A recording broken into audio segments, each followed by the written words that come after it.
AITA for walking out after my girlfriend told my best friend she wished she had met him first.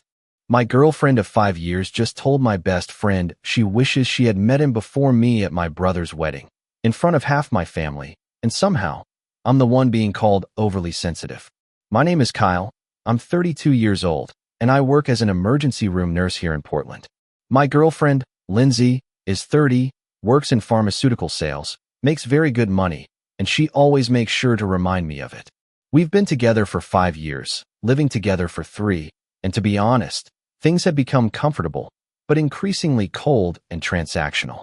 She would always drop comments about how I don't have the same ambition as her corporate friends, about how my job is chaotic, exhausting, and unglamorous.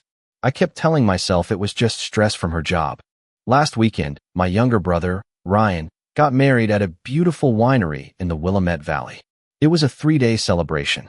Very elegant, rustic, the kind of vibe you see in magazines. Lindsay was thrilled. She loves those kinds of social events. She spent almost 4 hours getting ready just for the rehearsal dinner, dressed as if she were going to the Met Gala. And it was the moment we arrived that everything changed. As soon as she met Aiden, my old college roommate and the best man, her entire energy transformed. Aiden is a tech entrepreneur. Successful, charismatic, well-dressed. Exactly the type of man Lindsay says she admires and would love to network with. Throughout the entire rehearsal dinner, I watched her laugh at all his jokes, praise his every professional achievement, and touch his arm as he spoke. They were small gestures, but enough to make my stomach turn. I tried to convince myself I was overreacting. It was just Lindsay's way, I thought. She's outgoing, sociable. She's just being friendly, right? The wedding itself was beautiful. Ryan seemed genuinely happy, and for a while, I was able to enjoy it until the reception began. The winery was lit with warm string lights, creating a romantic atmosphere that should have been perfect for the two of us. But instead, it felt like I was watching my own girlfriend compete for someone else's attention all night. Around 10 p.m., I went to find Lindsay to ask her to dance. I found them both at the outdoor bar. She was leaning toward Aiden, champagne flute in hand, laughing softly. And then I heard it. I was about 10 feet away, close enough to hear with perfect clarity. I wish I had met someone like you before, Kyle. You're exactly who I always pictured myself ending up with. Aiden froze. The panic was visible on his face. I stood there for a second, trying to process what I had just heard, and then I walked over. Lindsay turned, saw me, and laughed. Oh my God, relax. It's just a compliment. Stop being so sensitive. The atmosphere around us died instantly. My cousin Maya was there. 2 of my aunts heard everything. Aiden mumbled something about needing to use the restroom and practically fled, completely embarrassed. Lindsay rolled her eyes and said, loud enough for everyone to hear, "You're making this awkward for everyone." I walked away without saying a word. As I passed my mom's table, I saw a mix of embarrassment and pity on her face that I'll never forget. She had heard it, too. Later, in the hotel room, Lindsay tried to downplay it all again. "You're overreacting. You know how I get after a few glasses of champagne." I looked at her and replied, "I don't know about that, but I do know how you act when you think people are watching." She called me jealous, insecure. She said I was humiliating myself over nothing, creating unnecessary drama. But what hurt the most was something else. She didn't apologize or even pretend to understand why I was hurt. She was annoyed that I dared to be upset. I said calmly, "You can stay for the rest of the weekend if you want. But after that, we're done." She laughed. A real laugh. She said I was being dramatic and that I would be over it by the next morning. That same night, I packed my things and went to my parents' guest house. As I write this, I'm realizing something that maybe should have been obvious a long time ago. This was never about the champagne, or that moment, or even about Aiden. It was about how she sees me, how she has always seen me. The truth is, I think she was settling for me, waiting for someone better to come along, and now I know that for sure. So, Reddit, am I overreacting? Because everyone insists I should just let it go since she was under the influence. But something inside me says this is much bigger than one comment at a wedding. Update 1. The morning after the wedding, Lindsay acted as if absolutely nothing had happened. She got up early, did her makeup, and posed for pictures at the brunch with the other guests like she was an Instagram influencer. Meanwhile, I was sitting there feeling like my relationship had just collapsed in public, and all she cared about was getting the perfect angle for her stories. During brunch, My mom pulled me aside and said quietly, "You handled that with more dignity than most people could have." And for the first time since that night, I felt that maybe I wasn't wrong to listen to what my gut had been screaming at me for a long time. Let her continue to make a fool of herself alone. Honestly, hearing that from my mom meant everything to me. I had been afraid my family would think I was overreacting, creating drama over nothing. The conversation I really needed to have was with Aiden. I found him before everyone left, and he immediately started apologizing. He said Lindsay had been flirtatious all weekend, making comments about how successful he was, asking personal details about his income and lifestyle. He said he tried to change the subject several times, but didn't want to create a weird atmosphere at Ryan's wedding. I told him he hadn't crossed any lines. She was the one who crossed them, and I said it with conviction. The drive back was brutal. 3 hours of absolute silence. When we got to the apartment, Lindsay finally decided to address the issue, but not in the way I expected. She started with, "So, are we really going to do all this over one comment?" I looked at her and said, "You humiliated me in front of everyone I love." The problem wasn't the joke, it was the truth hidden inside it. That's when she got defensive. She called me fragile. She said I was throwing away 5 years over my pride. But at that moment, I realized something. "It's not pride," I replied. "It's self-respect." I was moved out in less than 48 hours. Ryan and his wife let me stay in their guest room for a while as I got myself sorted. While I was packing my things, Lindsay alternated between anger and attempts to negotiate. One minute she was saying I was making the biggest mistake of my life. The next, she was promising everything would be different if I just gave her one more chance. But what really sealed it for me was what she said at the end.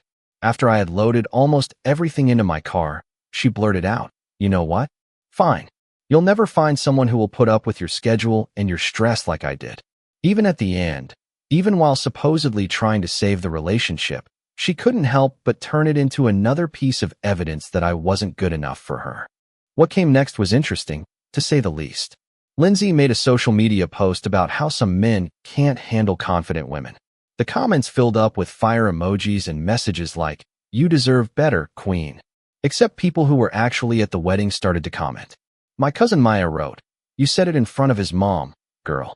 That's not confidence, it's cruelty." Other people who witnessed the scene confirmed it. The comments section turned into a full-blown debate about what really happened. Within a few hours, Lindsay deleted the post, but not before several screenshots started circulating in our friend group. Meanwhile, I stayed completely off social media. I focused on work and started going to therapy to process everything. Talking to someone neutral has been essential. What I'm understanding now is that this was never about one night or one specific comment. It was about 5 years of small cuts that I always found excuses to ignore. The constant comparisons to other men. The way she introduced me to her work colleagues. Almost as if she were apologizing for being with me. The embarrassment when I showed up at company events still in my scrubs after a tough shift. I thought that was just her way. In reality, it was her settling for me. Update 2. It's been a while since the last update, but a few things have happened that I thought were worth sharing. The short version is, I'm doing great. Lindsay is not, and I'm starting to truly understand that this is a healthy thing. First, about Lindsay. She tried to contact me about a dozen times over the last 6 months. The voicemail started out apologetic, but became increasingly aggressive as I didn't respond. The last one was her yelling, saying I had ruined her reputation and that our mutual friends were unfairly taking my side. After that, I blocked her number. Through the grapevine, I heard that she tried to talk to Aiden a few weeks after the breakup. Apparently, she found him on LinkedIn and sent him a message saying she wanted to clear the air and maybe grab coffee to network. He told me about it when he came to Portland for work. He never replied, but he saved a screenshot, just in case I needed it for anything legal. It never came to that, but it confirmed exactly what her intentions were that night. Her career has taken a hit as well. I found this out recently. From what I was told, she had a public meltdown at a company retreat. She had too much to drink and started a speech about how she was undervalued and surrounded by people who didn't recognize her worth. They had to call someone to take her back to her hotel. She is still at the same company, but they say she has been passed over for 2 promotions since then, and the impact on our friend group was real.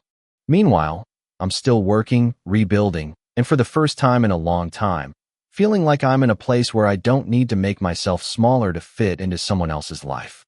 Many people who were at the wedding slowly began to distance themselves from her. Not because I asked or encouraged them to, but because they saw Lindsay's behavior with their own eyes and drew their own conclusions. Maya told me that last month Lindsay showed up uninvited to someone's birthday party and spent most of the time complaining about how everyone was being fake to her. She left early. As for me, I dove headfirst into my work, and it has been incredible. I was promoted to head charge nurse for my shift, which means mentoring new professionals and helping to shape how our emergency room runs. There is something profoundly satisfying about being recognized for my skills and dedication in a way Lindsay never acknowledged. But the biggest change came from volunteering. I started helping out at a support program for young people who end up in our ER due to mental health crises. It's tough, emotionally demanding work, but it's important in a way that makes all those comments about my unglamorous career seem completely ridiculous in retrospect. That's actually how I met Teresa, who goes by Tessa. She's a trauma therapist who works with our teen patients. She's 29 and is probably the most grounded person I've ever met. She is direct without being cruel, funny without needing to be the center of attention, and completely indifferent to status or appearance. We started as colleagues, then became friends, and now, well, we're taking it slow, but there's something there. What strikes me most about Tessa is that she sees my job as important, not as something to be embarrassed about.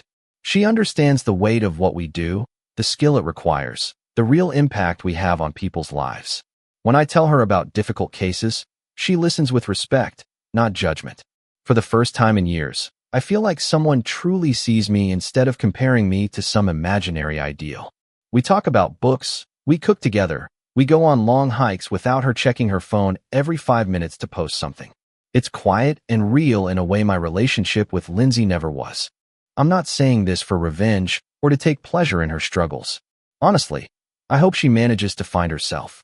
But there's something very liberating in realizing that the problem was never that I wasn't enough. The problem was being with someone who made me believe that. The contrast is stark. With Lindsay, I was always trying to prove my worth. With Tessa, my worth is just a given. That's what a partnership should be.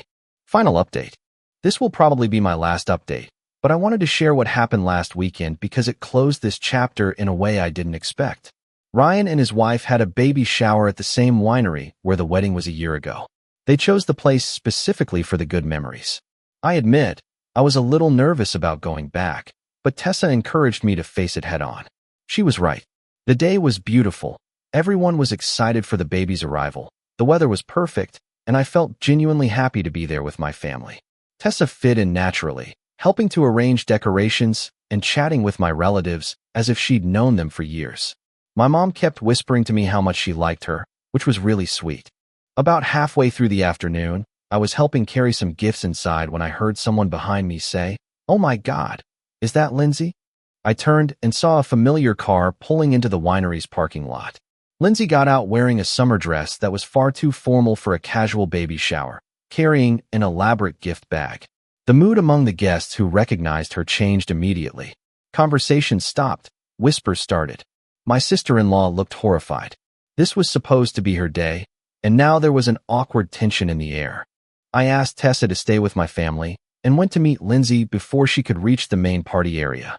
She looked exhausted but was trying to maintain that controlled posture she always adopted at social events. When she saw me, she straightened up and said, "I just wanted to apologize. You don't answer my messages." I kept my voice calm. "You don't need to keep apologizing. I understood exactly who you were that night." That's when her eyes filled with tears. She insisted she didn't mean it, that the alcohol made it all sound worse than it really was. But in that moment, I realized something important. Even a year later, she still wasn't taking real responsibility. She was still blaming something else. I said, "No, the alcohol just gave you permission to say what you were already thinking." Her voice broke. "I lost everything, Kyle. Don't you care at all?" I was silent for a long moment, truly considering that question. Then I said, "I cared for 5 years. You didn't, and that's why we're here." That's when she completely broke down. She started sobbing uncontrollably, saying she'd made a mistake, that everyone had turned against her unfairly. I felt pity for her pain, but at the same time, I had absolute clarity about the difference between regret and real change. She was sorry for the consequences, not for the decisions that led her there. My sister-in-law appeared at our side and very calmly told Lindsay that this was a private family event and asked her to leave. Lindsay looked at me one last time as if expecting me to intervene, to say something. I just stood there in silence. She got back in her car and drove away. Later that evening, Tessa and I watched the sunset over the winery, sitting in almost the exact same spot where everything had fallen apart a year before. The irony of the situation was not lost on me. My sister-in-law came over, hugged me, and said I handled that with more maturity than most people could. I smiled and replied, "Maybe, but I've learned that peace is better than proving you're right." On the way home, Tessa asked me how I felt after seeing Lindsay again. I took a moment to answer. I said that mostly I felt sadness for the person Lindsay could have been if she had learned to value what she had instead of always looking for something better. But I also felt gratitude. Gratitude because her cruelty that night showed me exactly who she was before I wasted even more years trying to be enough for someone who had already decided I wasn't. Gratitude for learning the difference between being loved and just being tolerated. Gratitude for finding someone who sees my life's work as noble, not shameful. The truth is, Lindsay was right about one thing that night. She really did deserve to have met someone like Aiden instead of me. Not because Aiden is better than me, but because they would be a perfect match. Someone who values image over substance, success over character, networking over a real connection. She once said she wished she had met someone like my best friend. In the end, she was right. She needed someone else to teach her what it's like to lose a truly good man. Today, I wake up next to someone who chose me, not in spite of who I am, but because of who I am. Someone who thinks saving lives every day is the most attractive thing about me. Someone who would never dream of humiliating me in public because she actually likes me as a person. That's what I should have had all along. It's what everyone deserves to have. Thanks for listening, Reddit. I hope anyone reading this who is being made to feel like they aren't enough by their own partner understands one thing. The right person will make you feel more than enough, exactly as you are. Comment. I think this story reminds us that our worth is not determined by someone else's inability to see it. Setting a boundary is one of the most powerful forms of self-care, even when it feels incredibly difficult. Sometimes, a single moment of disrespect is not an accident, but a window into someone's true character. True accountability is about understanding the hurt you caused, not just regretting the consequences you face. Healing truly begins when you shift your focus from their actions to your own well-being. Kyle's journey shows us that choosing peace is often more rewarding than winning an argument. It is a testament to the quiet strength found in choosing kindness, especially toward yourself. The right person will not ask you to shrink to fit their world. They will celebrate the space you fill. May you always find the courage to walk away from any table where respect is no longer being served. If you liked it, don't forget to leave a comment and support the channel by subscribing. See you in the upcoming stories.